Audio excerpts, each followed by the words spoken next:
Olá pessoal, aqui é Leonardo Montes, trazendo mais uma reflexão, hoje dia 29 de março de 2019, e o nosso tema hoje são as cobranças do baixo astral. Se você quiser ouvir outras reflexões, acesse youtube.com/Voz Espiritualista.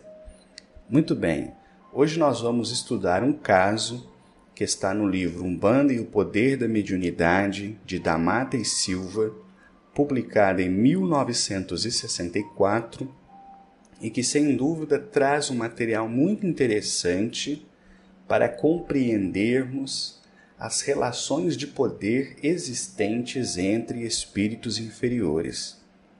Eu já gravei várias vezes aqui no canal, alertando principalmente os médiuns que têm tendência a seguir por este caminho, o quanto é perigoso colocar a coroa mediúnica a serviço de entidades inferiores, mesquinhas, egoístas.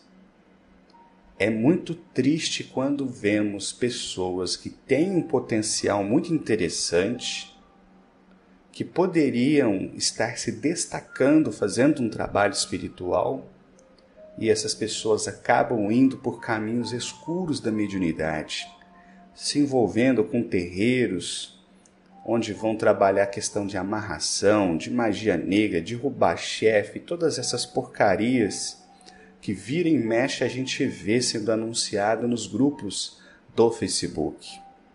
E o pior é que essas pessoas, com o passar do tempo, acabam se achando superpoderosas, acabam posando de magão, mas no fundo são escravas. E, infelizmente, muitas só vão perceber o tipo de espírito com que estavam lidando quando passarem para o lado de lá e se tornarem escravas daqueles espíritos que julgavam senhores. Então é uma questão muito séria, nós devemos refletir muito sobre isso, porque de fato é um perigo da jornada de todo médium.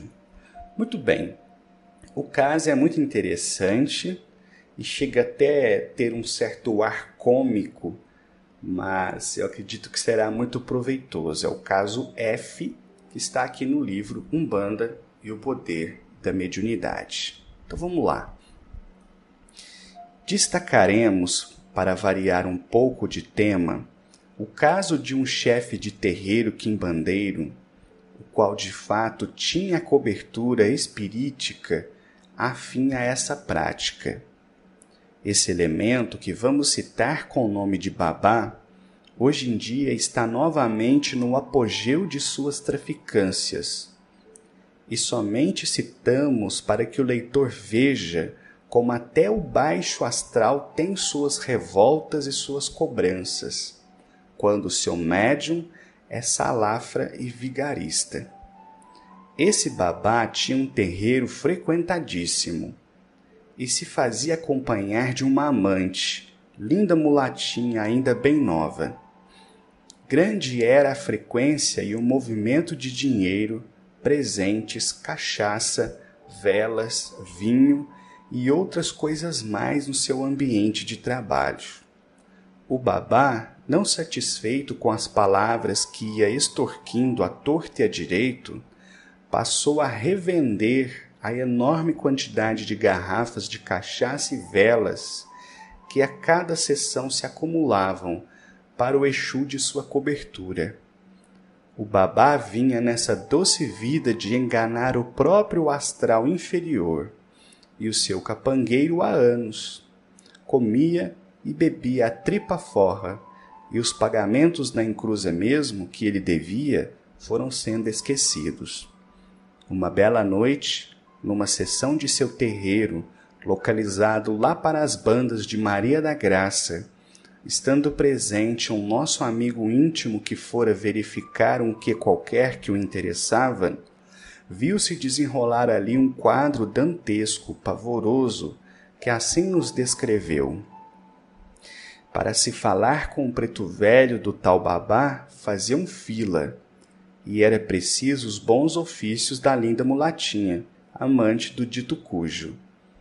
E nessa noite, lá pelas 23 horas, um dos médiuns substituto direto desse babá recebera a ordem para abrir os trabalhos, quando se manifestou disfarçadamente nele uma entidade com as características de criança. Assim ficou um pouco enganando os presentes. Súbito transformou-se e definiu-se como o Exu João Pepé, e passou a estender a mão sobre os outros médiuns, fazendo com que cada um recebesse um mano seu, isto é, a corrente mediúnica foi presa de uma falange de Exus. Nessa altura, esse tal que se dizia Exu João Pepé foi dizendo o seguinte: eu, Exu João Pepé, estou aqui por ordem do patrão, para quebrar tudo isso. A minha missão é esta: onde houver patifaria, por lá acabo chegando e arrasando tudo. Esse babá que tá aí é um grande canaia, sem vergonha, vigarista, tá enganando vocês todo. Esses bango, essas marafa, essas vela, fica tudo com ele. Ele vende tudo e não paga o que deve e promete. E hoje ele vai ver quem é o seu Pepé. Nisso, a atenção se concentrava sobre o tal Pepé, e o tumulto no ambiente já se processava.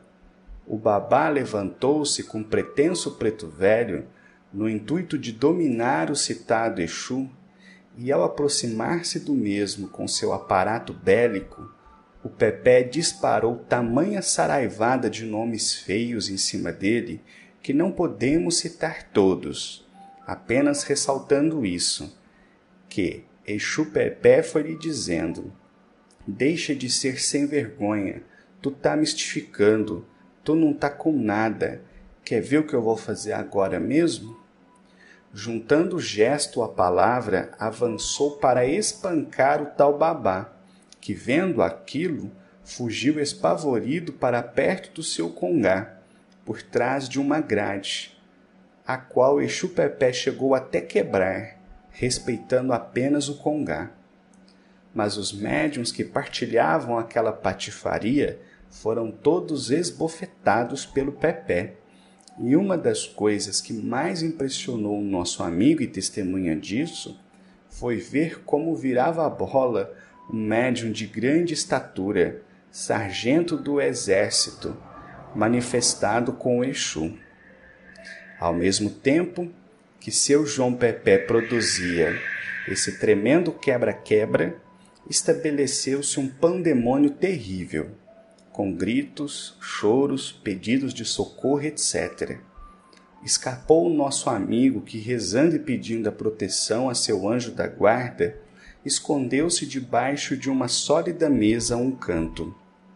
Afinal, tudo voltou à calma, e foram consertar os estragos havidos naquela noite de horror e execução. Esse babá e sua amante levaram anos numa decadência miserável, ressurgindo há pouco tempo nos programas de um certo radialista que se diz um bandista. Parece que esse sujo babá conseguiu levantar-se com o terreiro novamente, talvez porque, hoje em dia, o que está imperando mesmo é a confusão e a mistificação. Moral do caso: ser quimbandeiro já é uma desgraça, e ser um quimbandeiro vigarista do baixo astral é dupla desgraça. Haja vista o que fizeram com esse babá da mulata. Muito bem. Então, como eu havia dito, o caso ele chega até ter uma conotação engraçada, mas dá para a gente imaginar o pandemônio que não foi isso, Então, estava lá o tal babá, chefe de um terreiro, muitíssimo frequentado. As pessoas iam conversar ali com as suas entidades, ofereciam presentes, em troca dos serviços dessas entidades, E com o passar do tempo, percebendo esse tanto de coisa chegando, o que ele resolveu fazer? Ele resolveu vender. Então ele ganhava aquele tanto de presente que não era para ele, era para as entidades, e então ele começou a revender. Então ele já ganhava dinheiro ali na consulta e também depois ganhava dinheiro revendendo aquilo que era para as entidades. Mas se tem uma coisa que todo mundo que frequenta terreiro sabe, é que com esse tipo de entidade só existe um caminho. Se você prometeu, você tem que pagar.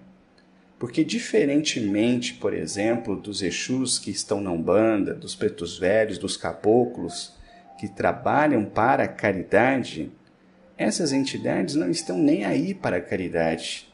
Essas entidades que não são de Umbanda, repito, para trabalhar na Umbanda precisa ser uma entidade já voltada para a caridade, e no mundo espiritual tem de tudo, né? Então, essas entidades trabalham apenas para satisfazer a si mesmas, satisfazer o próprio gosto, o próprio interesse.